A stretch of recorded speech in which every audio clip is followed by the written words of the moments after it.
안녕하십니까. 김어준의 뉴스공장 주말특근입니다. 저는 뉴스공장의 법무수석, 법무법인 동아내 사무장 이정렬입니다. 이번 한 주 안태근 전 법무부 검찰국장의 검사 성추행 사건이 계속 화제였습니다. 이름이 마음에 안 듭니다. 여검사 성추행 사건이 아니고요.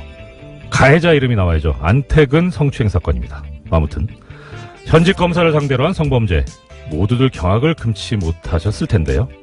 검사라는 직위를 가지고도 어디에서도 도움을 받을 수 없었던, 그래서 더 힘들고 고통스러웠을 피해자에게 저도 진심으로 위로의 말씀을 드립니다. 그런데요, 목요일 저녁부터 이 사건이 이상하게 변해가고 있습니다. 가해자는 안태근 전 국장이고 최교일 자유한국당 의원이 사건을 은폐했었죠. 그런데 오히려 박상기 법무부 장관에게 화살이 향하는 모습이 나오고 있습니다. 박 장관이 가해자입니까? 어렵게 용기를 낸 피해자에게 도움을 주기는커녕 그 엄청난 고통조차 정치 문제화하려는 자들, 이들이야말로 또 하나의 적폐 세력이죠. 이들이 왜 이런 식으로 나오고 있는지 저는 이 문제를 계속 제기하고자 합니다. 2월 3일 토요일 뉴스공장 주말특근 지금부터 시작합니다.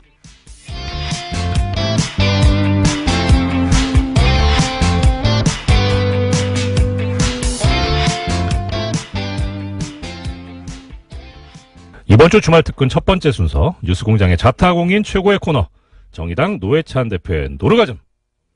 지난 1월 31일 수요일 3부에 방송됐습니다. 다시 한번 들어보십시오. 그리고 불이 돌아버렸네요. 재미있는 담소를 나누고 있었습니다. 정의당 노회찬 원내대표 나오셨습니다. 안녕하십니까? 네, 안녕하십니까?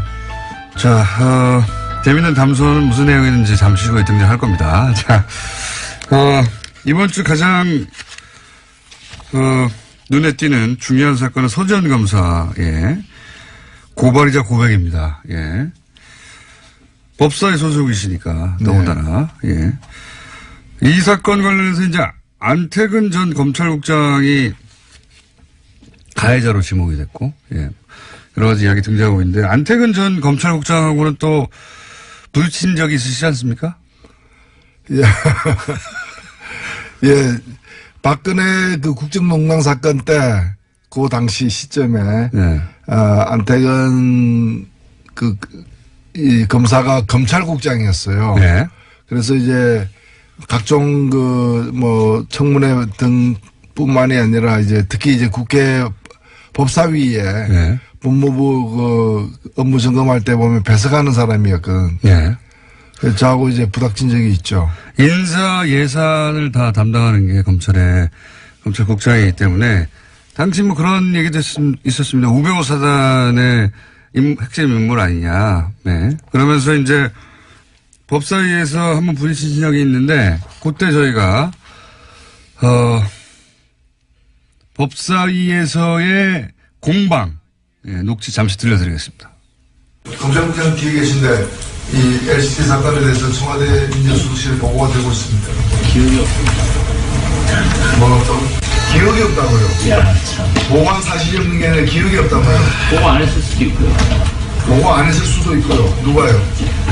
아니, 제가 보고한 기억이 없습니다. 아니 보고 안 했으면 안 했으니까 보고했을 수도 있다는 얘기예요? 그따구로 얘기하는 거예요? 네? 답변을 그따구로 하는 거예요? 아니, 그런 기억이 없습니다. 아닌 건 아닌 것이고 모르는 것이지 기억이 없다는 건 무슨 말이에요?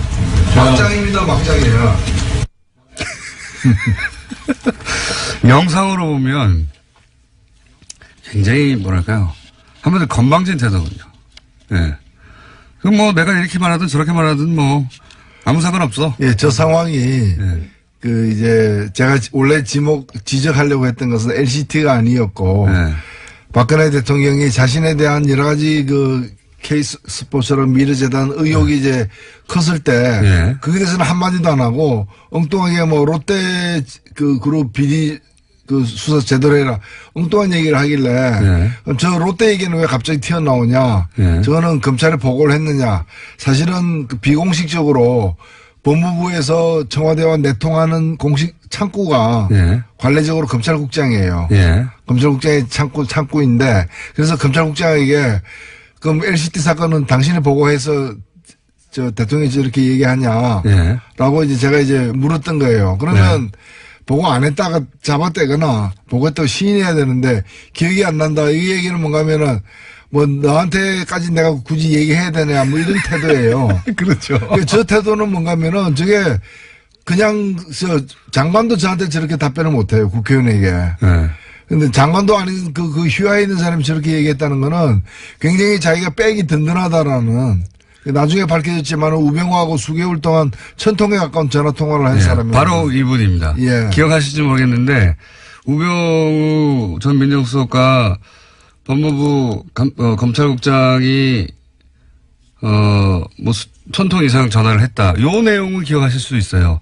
그 당사자가 지금 이 사건, 예, 서검사 사건의 바로 가해자인 겁니다. 예. 그러니까 그냥 검찰국장이 아니라 청와대 핵심가 이게 그렇죠. 뭐 나를 어떻게 건드려? 예. 장관 위에 있는 사람이다. 뭐 이런 나를 바로 그 말씀이죠. 예, 나를 어떻게 건드려? 근데 뭐 노회찬 의원이 당시 법사위에서 보고했어요. 그랬더니 뭐 했을 수도 있고요, 안 했을 수도 있고요. 이런 거 아닙니까? 그런 거죠. 당신이 뭘 하려고 그래? 이런 거 아니에요. 예. 그러니까 저는 저 때 이제 느낀 것이 우리나라가 태형이 없지 않습니까? 예. 저도 태형을 반대하는데 이 경우를 보면서 정말 태형이 필요하다 이거는 몹시 쳐라 이제.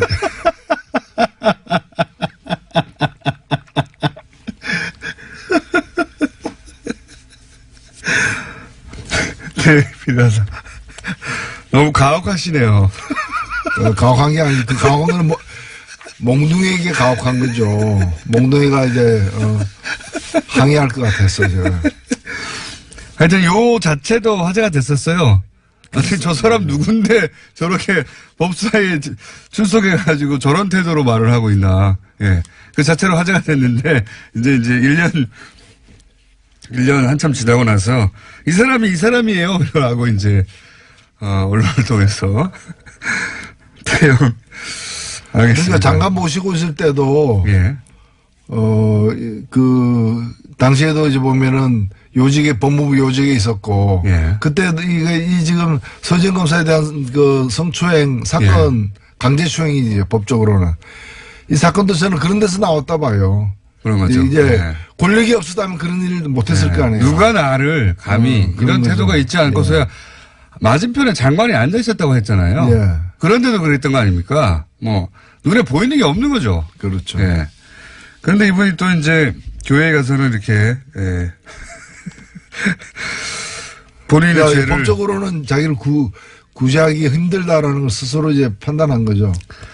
이제 하나님은 나를 용서하였다. 그러니까 인간 세상에서는 이제 버림받을 수밖에 없다는 걸 자기가 시인한 거죠. 자, 이렇게 띄엄띄엄 이 화제의 인물이 되기도 쉽지 않습니다. 예, 띄엄띄엄 화제의 인물이 다시 한번 됐고요. 그리고 이제 또 이 사건 당시에 검찰국장은 현 최규 의원인데 부인했죠.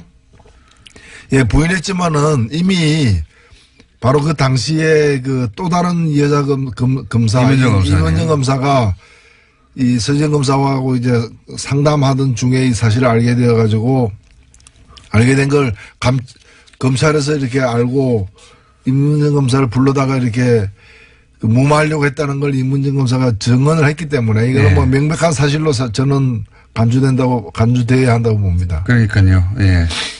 그 왜 당사자도 가만히 있는데 네가 나서 호통을 쳤다고 하니까 충분히 상상할 수 있는 장면이죠. 그렇죠. 그리고 이런 장면이 본인은 기억나지 않는다고 하는 것도 저는 말이 안 된다고 봅니다. 예. 뭐 둘이 조용히 일상적인 대화를 나눈 건 기억나지 않을 수 있는데 그건 사건이지 않습니까? 네. 예. 자, 그렇게 넘어가려고 하고 있는 와중입니다. 예. 이분은 근데 이제 교회에서 용서를 받으셨더라고요, 스스로. 예. 하나님은 구제했을지 몰라도 사람은 우리 그 국민들은 용서할 수 없을 것입니다. 그리고 하나님이 용서했다는 신호를 보내지 않았는데 신호를 혼자 받으신 것 같기도 해요. 물론이죠. 예. 자, 이 사건은 셀프 구제를 한 거죠. 예. 제사함을 받으셨고, 스스로. 그 간증 동영상이 없었다면, 안 났었을지도 모릅니다. 이분도 그런 인터뷰에서 그런 얘기 했어요. 간증 동영상을 보고 도저히 참을 수가 없었던 거죠. 예. 8년이 지났지만. 그래서 결국 나서신 것 같고요. 자, 그리고 저희가 이제 이거, 이 시간 시작하기 직전에 무슨 얘기를 하다가 불이 들어온지도 모르고 얘기하고 있었냐면, 국민의당 얘기 잠깐 하고 있었습니다. 국민의당에서 지금, 민주평화당과 평화민주당입니까? 야, 평화민주당이군요. 아니죠. 민주평화당. 헷갈리네. 하여튼 두 개가 들어가 있습니다. 민주와 평화. 민주와 평화에 들어있는.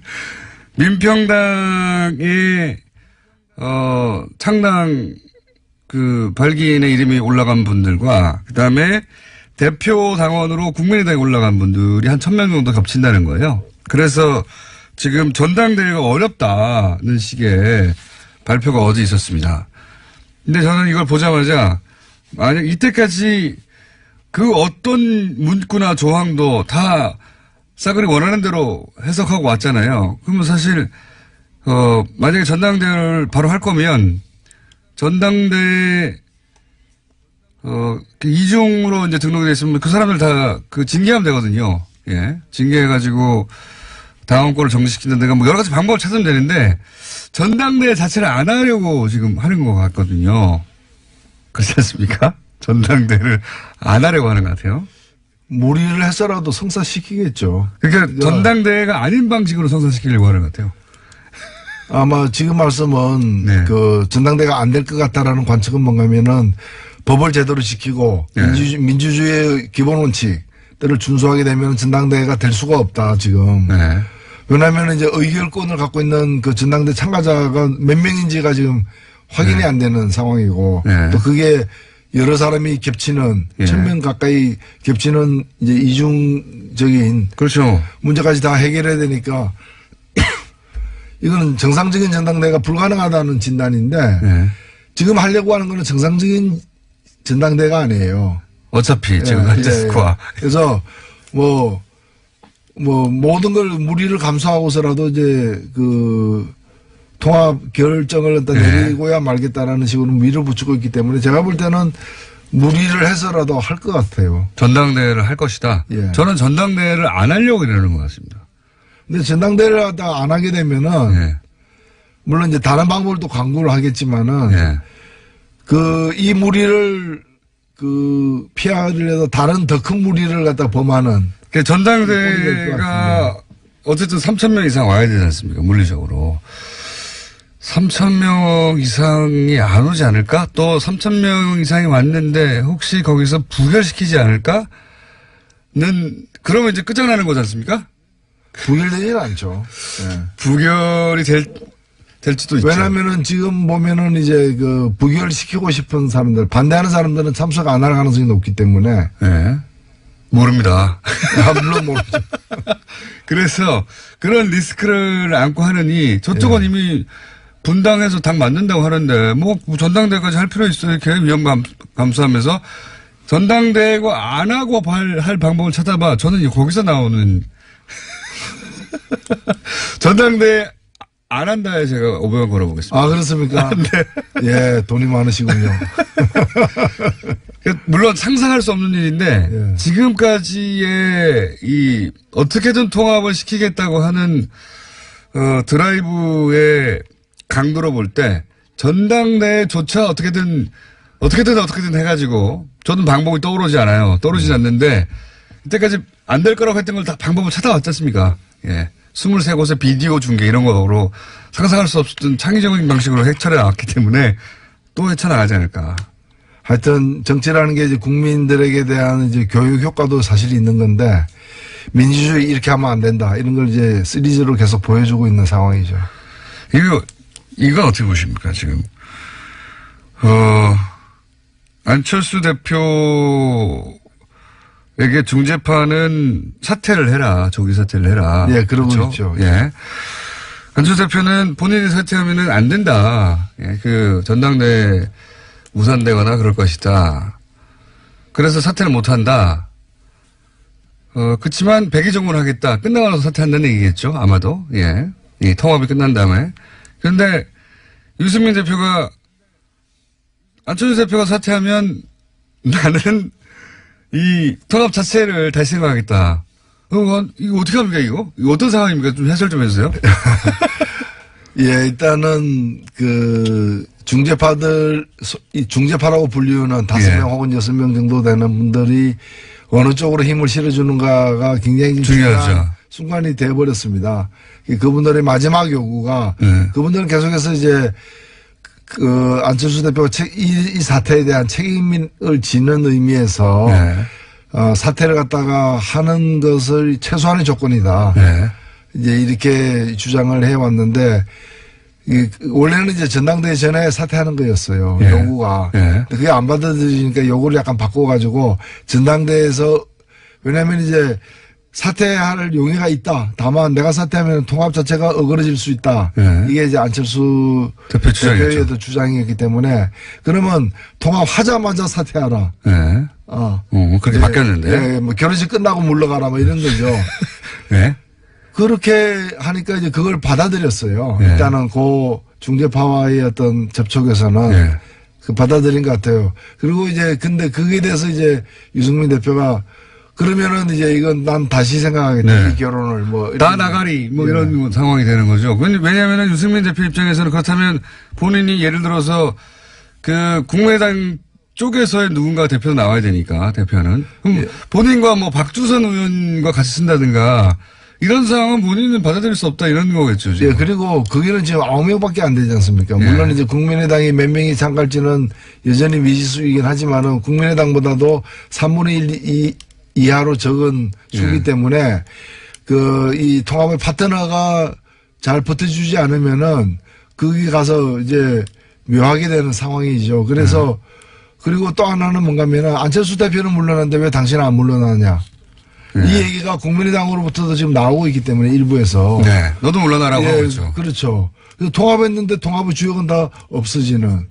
시너지도 안 난다. 이런 생각인 것 같고. 이상한 상황이 되는 거죠. 게다가 이제 통합을 했는데 대표에서 물러가면 그러면 국민의당 쪽에서 이 숫자가 많으니까 통합파 쪽에서 이 정당을 끌고 가버리면 바른정당은 보이지가 않지 않습니까? 바른정당은 보수의 기치를 내리면 안 된다고 하는 쪽인데 그러면 이제 실컷 통합했는데 이렇게 흡수된 걸로 보이거든요. 그렇죠. 바른정당 입장에서는. 그거는 싫다는 거죠 또. 뭐 바른정당은 여러 가지로 이제 자신감을 갖고서 임하고는 있지만은 지금 이제 이 문제가 마지막 남은 좀 쟁점이 된 것 같아요. 뭐 하루 사이에 아마 내일까지는 결판이 날 것 같은데. 굉장히 어려운 국면입니다.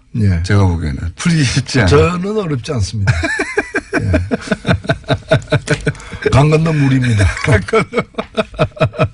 강 건너 불 아닙니까 지금? 불인 사회. 제가 볼 때는 그냥 물이죠. 그래요? 강 건너에도 물은 있으니까. 그럼 어쨌든 전당대회는 할 거라고 보시는 거죠? 전당대회는 이루어질 것이고 지금 사실 이 멈추거나 후퇴하게 되면은 최악의 상황이 되기 때문에 차악을 택하는 그러니까 상처투성이의 통합이 이루어지는 끝까지는 갈 것 같습니다.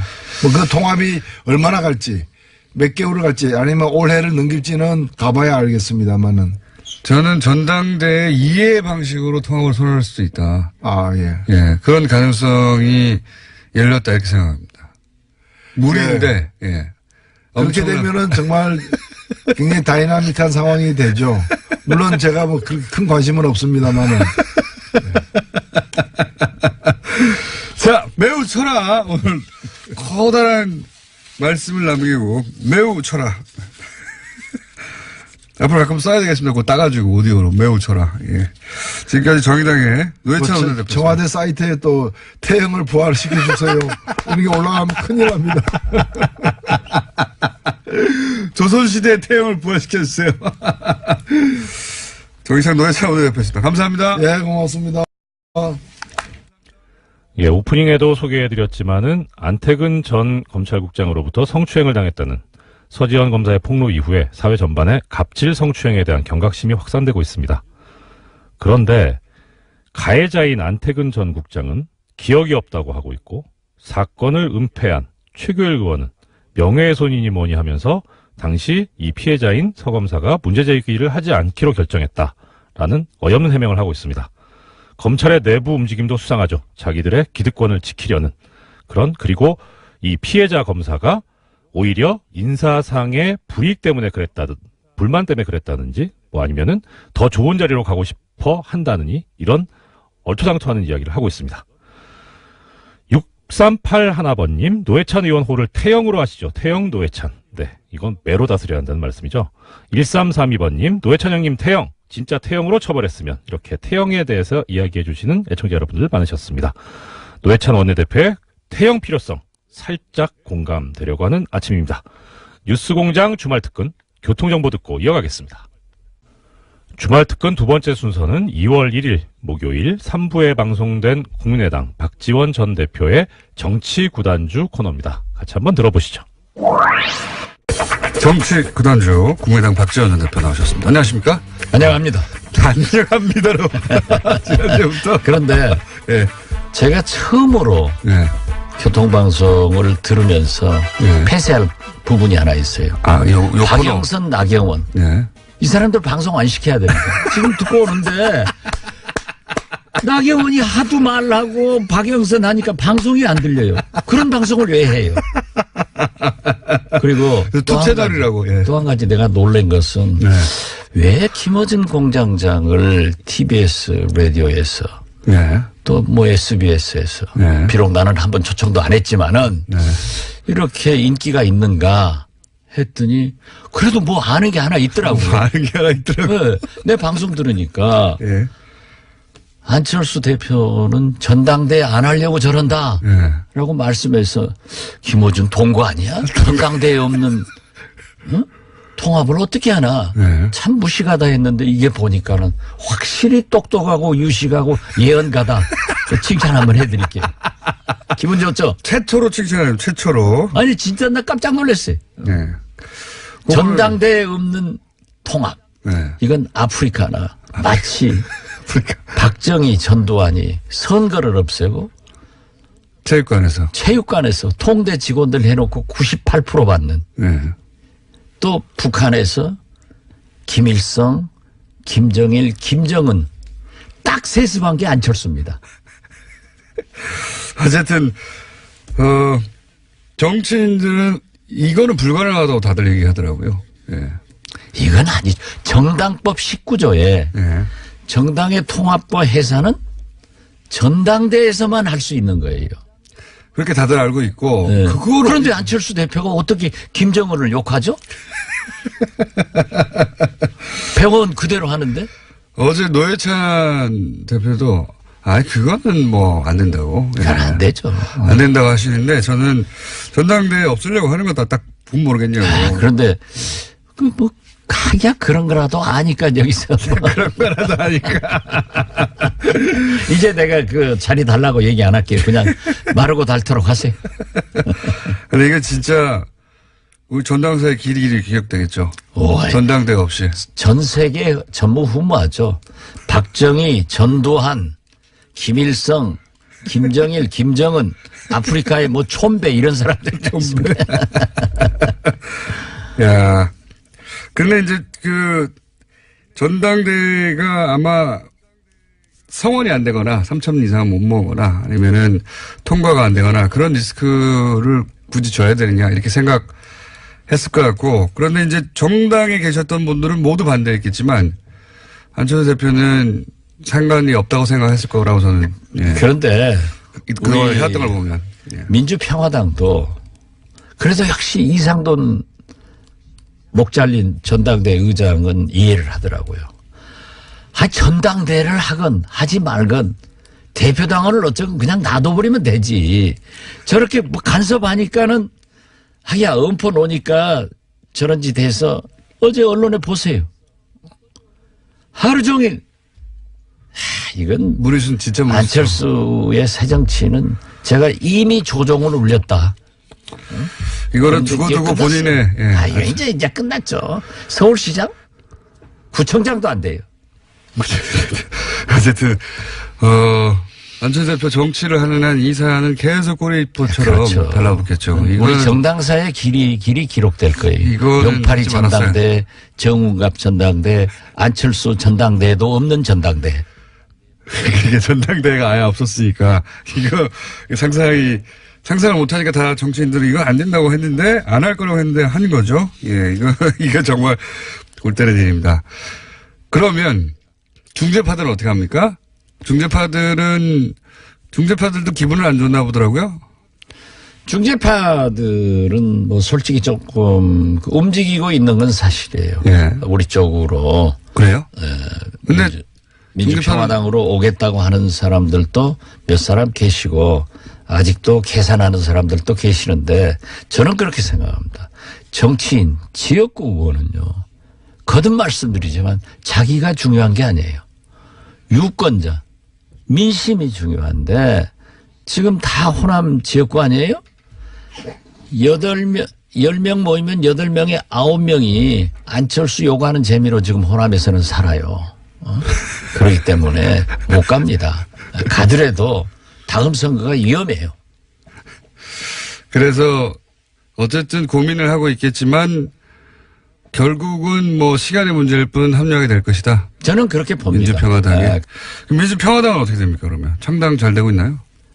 장당 오늘 또 이 방송 끝나면 저는 여수로 KTX 타고 내려가요. 네. 오늘 정당의 요건인 서울, 경기, 광주, 전남북 시도당 창당대회를 해가지고 2월 6일 날 하는데 잘 됩니다. 분위기가 좋습니까? 아, 좋습니다. 지금 보세요. 요즘 여론조사. 항상 웃으시니까. 아니요. 네. 여론조사 어제 나온 걸 보면은 우리가 3%였던데 네. 7%로 올랐더라고요. 그래요? 네. 아직 전 못 봤는데. 7%로. 잠시 후에 듣습니다. 네. 그리고 물론 이 국민의당과 바른정당을 합쳐놓으면 약 11% 되더라고요. 네. 그래서 11% 나온다. 그러지만은 제가 자꾸 말씀드립니다만은 야권 통합, 동서화합 이렇게 물으면은 다 지지합니다. 그런 효과가 그런데 우리는 자꾸 국민의당 반대파, 호남당 이렇게 물으면서 부정적인 민주평화당 예. 이러니까 그래도 7%가 오른 거 보고 몇 명입니까 그러면? 처음에 딱 창당될 순간에. 우리 의원들이요. 예, 숫자를 말씀해 주세요. 지금 현재 확실하게 서명한 사람은 박주선 부의장은 200만 원까지 냈는데 예. 자기가 받는다고 하면은 17명입니다. 17명. 네. 그런데요. 예. 연연할 필요 없어요. 연할 필요 없다. 예, 개문 발차하면 다 온다. 결국은 다 오게 되겠다. 그럼 다 오게 되는 시점은 올림픽 이후? 올림픽 그럴 지금? 거예요. 예. 우리가 창당하면은. 창당하면. 그리고 아니 의원들이 예. 법을 만드는 사람이고 지키는 것은 잘 안 지킨다고 사회적으로 비난을 국민들로부터 받지만은 전당대회도 없는 통합을 보고 어떻게 전당대회. 불의한 예. 당에 남아 있겠어요. 그 전당대회를 안 하는 건 진짜 상상하기 힘든 일인데 어쨌든 그렇게 됐습니다. 이건 완전히 세계적 기네스북에 오르는 일이에요. 정당사의 기록들. 네, 보통은 이제 과장이신데 이건 맞습니다. 이게 기네스북에 오를 만한 얘기를 합니다. 아니, 나는 칭찬해 주니까 나한테 과장한다고요? 방송 시작하기 전에 나보다 과장해서 말하라고 얼마나 꼬드기고 말이지. 저러니까 공장장 믿지 마세요. 청취자 여러분, 박지원을 믿으세요. 자, 그런데 최근의 뉴스로는 김대중 전 대통령 뒷조사를 대북 공작금으로 했다. 이 뉴스도 계속 타고 있습니다. 저는요. 네. 어제 SNS에다도 페이북에다도 올렸습니다만은 땡큐 MB입니다. 땡큐 MB. 진짜 이번만은 MB한테 감사하고요. 어떤 의미에서 감사합니다. 왜냐하면요. 네. 지금도 이 보수 우파 일베들이 김대중 대통령이 수조 가지고 있다. 뭐 미국에 숨겨놨다 말. 뭐 많죠? 미국에 있다. 부동산이 있다. 박지원이 어쩐다. 측근들 어쩐다. 심지어 뭐 권노가 어쩐다. 네. 별 얘기를 다 하거든요. 네. 그리고 SNS에서 볼 수가 없어요.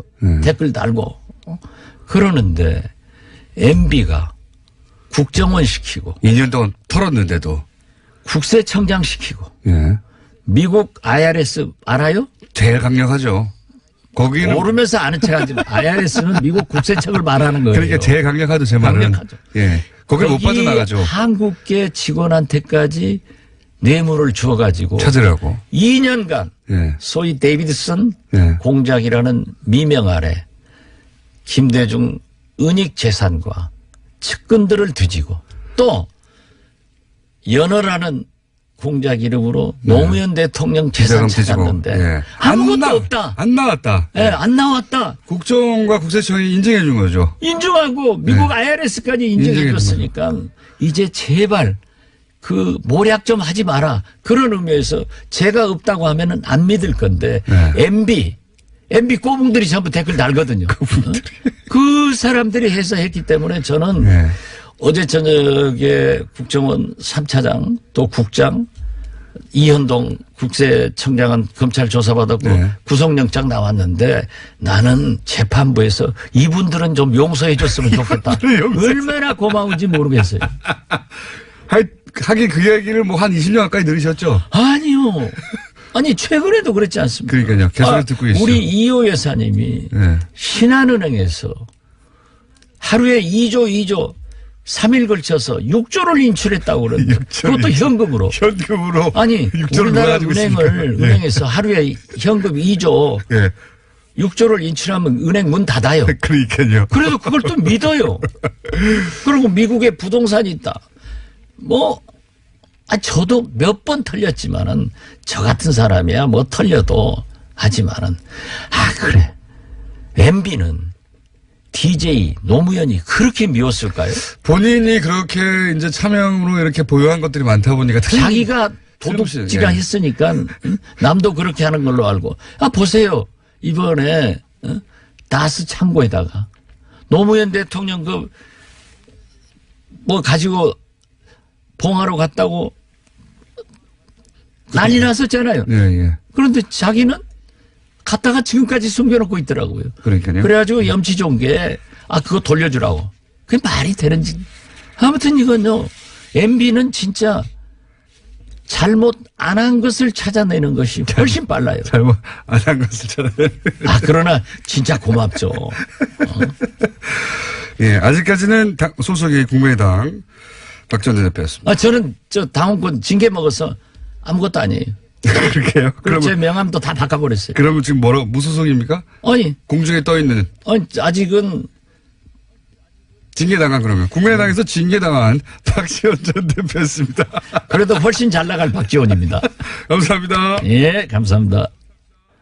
청취자 여러분, 제가 몇 마디 이야기를 좀 들었는데요. 요즘에 뉴스공장 스태프들이 애로사항이 참 많다고 합니다. 이 뉴스공장이 워낙 인기가 많다 보니까 고정을 하고 싶다는 민원이 너무 많다고 합니다. 이게 다 이 박지원 전 대표의 정치구단주라던가 노회찬 대표의 노르가즘이라던가 이런 프로그램들이 꼭지들이 다 흥행한 덕분 아닐까 싶은데요. 고정 아무나 하는 거 아닙니다. 예, 저도 아직 비정규직인데 어딜 넘보려고. 그렇더라도 애청자 여러분들의 또 여러 각종 민원을 여러 통로로 또 귀를 열고 듣고 있는 이 뉴스공장. 편성을 늘려야 할지 아니면 주말 특근이라도 확대 편성해야 될지 이 스태프들의 고민들이 많이 늘어나고 있다고 합니다. 고민 중입니다. 우리 애청자 여러분들께서 참여하실 수 있는 방법이 여러 가지 있습니다. 샵 0951 50원 유료 문자를 이용하시거나 카카오톡 TBS 친구 맺기를 하시면 무료로 의견을 보내실 수 있습니다. TBS 게시판, 팟빵 게시판, 페이스북 김어준의 뉴스공장에 의견을 주셔도 좋습니다. 주말 특근 마지막 순서는 김진애 박사의 도시 이야기입니다. 남영동 대공분실 건물의 아픈 역사와 현재에 주는 의미에 대해서 짚어주셨죠. 2월 1일 목요일 4부에 방송된 내용인데요. 다시 들어보시죠.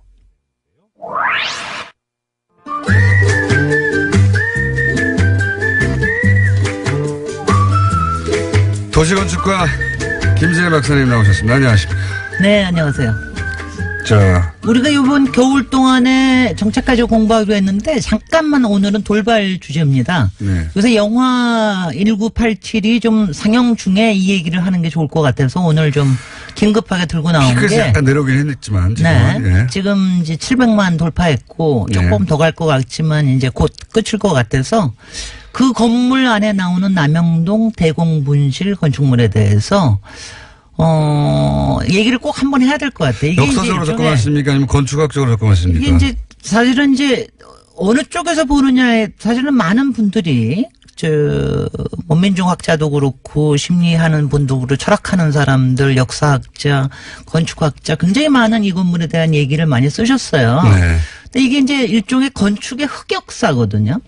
이제 그렇겠죠. 이 흑역사 때문에 사실 이거를 알고 계신 분도 있고 모르고 계시는 분들도 있을 텐데 예. 이게 왜 이제 건축의 흑역사라고 그러냐 하면은 이제 남영동 대공분실의 그 비극적이고 정말 암흑적인 그런 역사에 대한 것 자체가 그런 것뿐만이 아니라 그 건물을 설계한 사람이 대한민국의 대표 건축가라고 일컬어지는 김수근이라는 건축가라는 거. 아, 그래요? 그건 몰랐습니다. 뭐 그걸 모르셨어요? 몰랐어요. 그러니까 들고 나왔어야 됩니다. 저는 이제 이거를 알게 된 건 이것이 밝혀진 게 2000년대 초입니다. 노무현 정부 때 아마 그때 밝혀진 거. 저도 궁금한 건 그때 처음 알았어요. 그 충격적인데 그분은 그러면 이 건물의 목적을 알고 설계한 거예요? 그거는 굉장히 중요한데. 명확하지가 않습니다. 왜냐하면 이제 김수근 건축가는 1986년에 돌아가셨기 때문에 그리고 이 건물은 1976년에 설계됐고 또 1983년에 다시 증축이 돼서 5층에서 7층으로 증축이 됐는데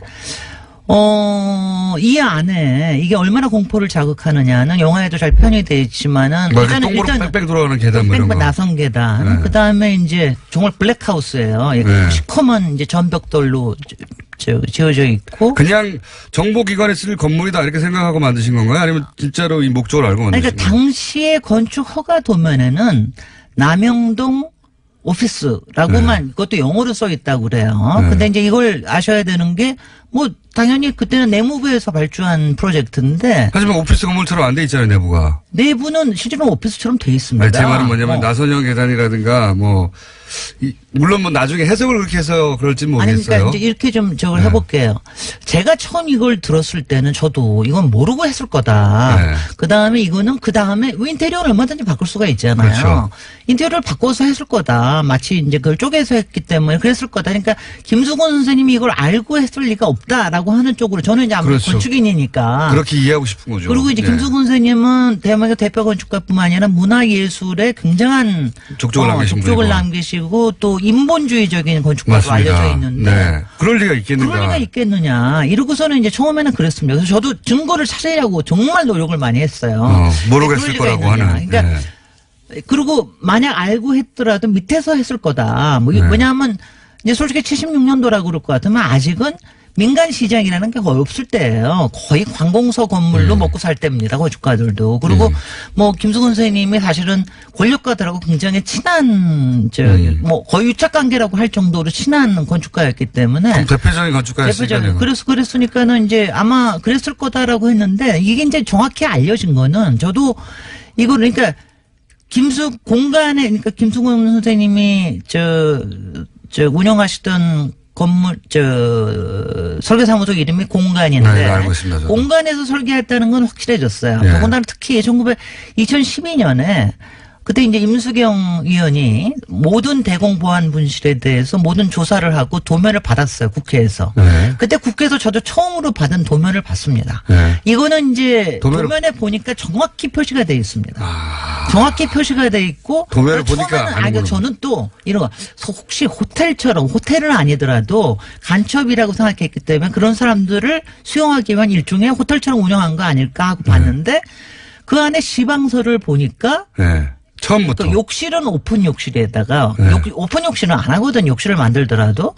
그리고 그 뭐 바깥에서 감시하는 거라든가 모든 그 흡음재를 쓴 거라든가 조명을 바깥에서만 할 수 처음부터 그렇게 돼 있어요? 이런 게 다 시방서로에 돼 있는 거예요. 근데 아직도 정확치 않은 거는 그게 83년에 증축할 때 그렇게 만든 건지 아니면 1970년도 애초부터 그렇게 만든 건지는 명확치가 않습니다. 그러니까 건물의 그 주요 골자를 만들 때는 그 목적을 모르고 만들었을 수도 있는 여지가 아직은 남아있네요. 아직은 남아있는 거죠. 근데 네. 이제 이거를요. 그래서 저도 가끔 이거는 정말 흑역사라서 저한테도 충격이었고 그래서 그 다음에 이제 여러 가지 오픈 욕실이라는 건 상상할 수가 없죠. 오픈 욕실은요 정말 네. 상상할 수가 없는 거예요. 그러니까 왜 욕실을 다 제가 열어놓고 도면에다가 합니까? 네. 문 있는 거 아니라 그리고 문도 챙겨보고 이제 많이 저거 했는데. 시방서 처음부터 그리고 없더라. 이제 좁고 긴 창문 네, 바깥에 예. 내다볼 바깥에 잠깐 내다만 볼 수 있고 이제 몸을 투신할 수 없는 좁고 긴 창문. 근데 이게요. 그런 거를 만약에 처음부터 했다면 알고 한 거잖아요. 알고 한 거. 더군다나 왜 5층에다 했느냐. 지하가 아니라. 뭐 이제 이런 등등의. 근데 이제 이게 사실 이거에 대한 진실은 사실은 모를 수도 있고 사실은 알려질 수도 있어요. 앞으로 저는 이제 솔직히 제 지금 심정이 아니라 그동안의 심정이 사실 공간사가 굉장히 많은 후배 건축인들을 생산을 했고, 그리고 그때 일했던 사람들도 다 있습니다. 생존하신 분들이 많습니다. 그분들이 저는 좀 증언을 해주셔야 된다고 생각해요. 진실에 대해서. 그리고 이게. 모를 수도 있죠, 그분들도. 아니, 모를 수도 있지만 사실 모든 건축 도면에는 누가 책임 취프라는 거 이런 거 다 쓰게 돼요. 누가 도면을 그리고 다 쓰게 돼 있거든요. 알려면 알 수가 있습니다. 그리고 나서서 왜냐하면 이런 거는 이런 흑역사에 대한 거는 명확하게 해야 된다라는 거 하나. 그다음에 또 하나는 이게 이제 그 많은 그 학자들이 분석을 하면서 이게 지킬거 하이드 같은 거다. 이게 이제 왜 더군다나 이제 제가 건축인으로서 굉장히 이 딜레마에 빠지는 건 뭐냐면은 여기 나온 어휘들. 건축 어휘들, 그러니까 전벽돌이라든가, 좁고 긴 창문이라든가, 둥근 입구라든가, 나선형 계단이라든가, 이런 건축 어휘들이 있잖아요. 옵티콘 장상학. 네네. 그게 이제 그런 것들이 사실은 김수근 선생님이 설계하시고 우리나라의 최고 건축물이라고 하는 공간사옥에서도 다 나오는 것들입니다. 그러네요. 다 나옵니다. 네, 그러네요. 공간사옥 가보셨군요. 예, 예. 공간사옥 가보면은 그렇게 돼 있죠. 정말 한국적이고 그 안에 보면은 그 똑같은 나선형 건물도 똑같이 맞아요, 있어요. 맞아요. 예. 그 전벽돌 똑같은 거 써. 그리고 비슷한 시기에 이게 된 겁니다. 그러니까 제가 이제 이거를 생각하면서 이제 딜레마를 많이 느끼는 거죠. 건축인으로서 사실 일반 시민들도 이게 어떻게 사용되느냐 하는 거에 따라서 공간의 어휘라고 하는 게 굉장히 폭압적으로 또는 굉장히 문화적으로 쓰일 수 있다라고 하는 이 딜레마. 그렇지만 그렇게만 절대로 이해가 안 되는 게 그 욕조를 문 없이 다 보이게 만들어 놓는다든가 창문, 그러니까 사람이 사는 곳인데 창문이 그렇게 좁을 수가 없잖아요. 그렇게 만든다든가. 창문을 좁을 수도 있기는 있죠. 그거는 있기는 있는데 저는 근데 하여튼 그렇게 욕조를 아니요. 그러니까 뭐 저기적으로 건축적으로 뭐 그런 건물은 사실 많아요. 뭐 센터 사옥에서도 그렇고 많이 좋아하는데 하여튼 분명히 공간의 손을 거쳐서 이게 나왔다고 하는 건 확실하고요. 그걸 결합하면 방음제라든가 이거 다 결합하면 바보가 아닌 이상. 그게 시방서라는 거. 시방서. 그러니까 그걸 다 결합하면 바보가 아닌 이상 그 목적이 머리에 떠오르잖아요. 건축가라고 하는 거는 사실은 누가 어떤 팀장이 그거를 실무를 맡았건 간에 마지막에 대해서 책임지는 게 건축가입니다. 근데 이런 책임감에 대해서 그야말로 지킬과 하이드 같은 일을 했다라고 하는 거. 그러니까 대한민국의 대표적인 건축물, 가장 최고의 작품이라고 하는 작품과 그다음에 정말 흑역사적으로 가장 암흑의 건물이라고 하는 이 남영동 대공분실이 같은 건축가의 손에 의해서 또 비슷한 건축 어휘에 의해서 만들어졌다고 하는 이것이 참 그렇습니다. 그래서 지금 이거 들으시는 분은요. 여기에 대한 어떤 심판을 내리기 전에 일단은 굉장히 많이 들어가 보시기 바랍니다. 대공분실에 가보시고요. 그리고 저는 사실 지금 이제 대공분실, 남영동 대공분실 같은 경우에는, 박종철뿐만이 아니라, 열사뿐만이 아니라, 김근태 거기는 515였거든요. 그러니까 이런 역사가 있는 데를 지금 경찰 인권센터로 바꿔서 이용을 하고 있지만 앞으로는 역사적 공간으로, 좀 오픈을 해야 된다. 그 다음에 또 하나. 그 공간 사옥에는 지금 담쟁이들을 굉장히 많이 있어서 더 이렇게 풍부하게 만들어지는데 저는 이 건물에도 좀 담쟁이를 좀 올려야 되는 게 아닌가 뭐 하여튼 이런 생각도 한편으로 하고 있고 굉장히 여러 가지 점에서 알겠습니다. 시민들이 생각하기에 굉장히 좋은 건축물이자 건축의 흑역사. 생각할 거를 많이 주는 건축물이네요. 그렇습니다. 여기까지 하겠습니다. 김진애 박사님이었습니다. 고맙습니다. 안녕. 안녕. 영화 1987이 누적 관객 수 700만 명을 돌파했습니다. 머지않아 극장에서 사라질 텐데요. 0048번님께서 보내주신 문자 하나 소개해드리겠습니다. 아주 절절합니다. 남영동 대공분실이 경찰청 인권센터로 운영되어 공휴일 시민들의 방문이 원천 봉쇄되어 있습니다. 뿐만 아니라 박종철 기념관 맞은편 전시실에 독재 정권의 인권보호 치적을 전시해 놓았습니다. 일본이 군함도를 관광지로 만드는 것과 다름없는 어처구니 없는 일입니다. 역사적 유물은 보존되어 후세의 교훈으로 남겨야 합니다. 이미 고문실이 많이 훼손되어 있습니다. 고문실을 멋대로 개조해서 역사적 현장을 훼손하는 것은 있을 수 없는 일입니다. 고문치사의 가해자인 경찰이 운영하는 남영동 대공분실을 시민에게 넘겨야 합니다. 경찰은 이미 해결된 것처럼 물타기를 하고 있다고 하죠. 남영동 대공분실은 시민의 품으로 조속히 돌아가야 되겠습니다. 교통정보 듣고 이어가겠습니다. 시작하면서 안태근 전 검찰국장의 검사 성추행 사건이 다른 양상으로 변해간다는 말씀을 드렸었습니다. 언론 기사를 몇 개 소개해드리겠습니다. 연합뉴스는 성추행 피해자 검사가 박상기 법무부 장관을 직접 만나서 고충을 호소했다는 내용을 트위터에 게시했습니다. 그런데 연합뉴스의 그 기사 내용은 전혀 다릅니다. 이메일로 면담 요청을 했을 뿐이고 직접 만난 사실이 있다는 내용은 없습니다. 제목이 엉터리인 거죠. 또 중앙일보는 안태근 성범죄 당시 윤석열은 어떤 위치에 있었나라는 기사를 냈습니다. 명확히 합시다. 가해자는 안태근과 최교일입니다. 박상기와 윤석열이 아니죠. 그런데 이 안태근과 최교일이라는 이 두 사람의 이름은 별로 언급되지 않고 있습니다. 언론은 과연 이 사건의 진상이 규명되기를 바라는 것일까요? 언론은 과연 이 사건의 가해자들이 합당한 처벌을 받기를 원하기는 하는 것일까요? 언론은 과연 이런 추악한 범죄가 다시 일어나지 않기를 원하고 있기나 한 걸까요? 언론이 가해자도 아닌 현 정부를 끌고 들어가 물타기를 하는 것은 언론 스스로 공범이 되기를 자처하는 것입니다.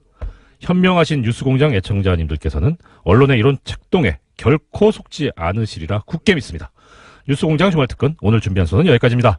지금까지 제작의 정경훈, 노소정 PD, 이미지, 이윤정, 박지혜 작가가 함께했습니다. 저는 적폐 세력 소탕과 제조 산하를 염원하는 법무빈 동안의 사무장 이정열이었습니다. 적폐 세력이 완전히 멸종될 때까지 안녕.